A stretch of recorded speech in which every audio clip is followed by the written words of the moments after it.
నేను బీకేఎస్ కన్నా గతంలో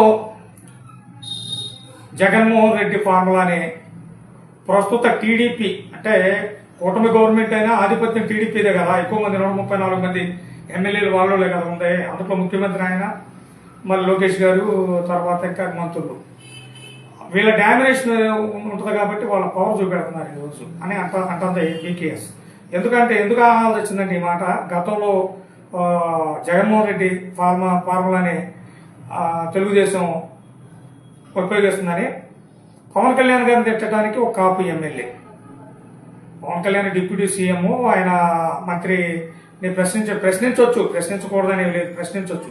ప్రశ్నతో పాటు ఆ ఎమ్మెల్యే ఏమన్నాడు పవన్ కళ్యాణ్ గారిని, మీరు అందుబాటులో ఉండలేదు అని చెప్పి మాట్లాడాడు.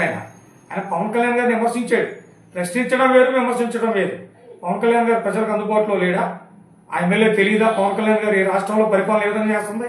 ఎక్కడో మారుమూల గూగుల్ మ్యాప్ లో కూడా అందరి ప్రదేశాలకు రోడ్లు వేయించిన ఘనత పవన్ కళ్యాణ్ గారి. అలాంటి పవన్ కళ్యాణ్ గారిని అసెంబ్లీ సాక్షిగా ఈయన టార్గెట్ చేస్తాడు. ఈయన కాపు సామాజిక వర్గం, అదేవిధంగా కమ్మ సామాజిక వర్గం, ఎవరు మన నాదళ్ల మనోహర్ గారు, ఆయన టార్గెట్ ఎవరు చేత చేపించారు? గోరంట్ల బొచ్చే చౌదరి గారి చేత చేపించారు. అంటే గతంలో కూడా మన జగన్ రెడ్డి ఇదే విధంగా ప్రవర్తించేవాడు. పవన్ కళ్యాణ్ గారి మీద కాపుల్ని, చంద్రబాబు నాయుడు గారి మీద, లోకేష్ గారి మీద కమ్మవారిని. అంటే అదే స్ట్రాటజీ ఈ రోజు తెలుగుదేశం కూడా ఉపయోగిస్తుందని రాష్ట్ర ప్రజలు అనుకుంటున్నారు.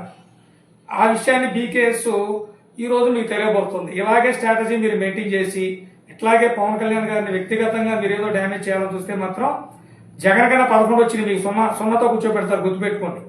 ఎందుకంటే ఒక నిజాయితీపరుడైన పవన్ కళ్యాణ్ గారు ఈ రాష్ట్రం బాగుండాలి, మన చంద్రబాబు నాయుడు గారు సీనియారిటీ ఉంది, ఆయన వల్ల ఈ రాష్ట్రం ముందుకెళ్తుందని మిమ్మల్ని సపోర్ట్ ఇచ్చి ఎలాంటి షరతులు లేకుండా మీతో పొత్తుకొచ్చాడు ఆయన.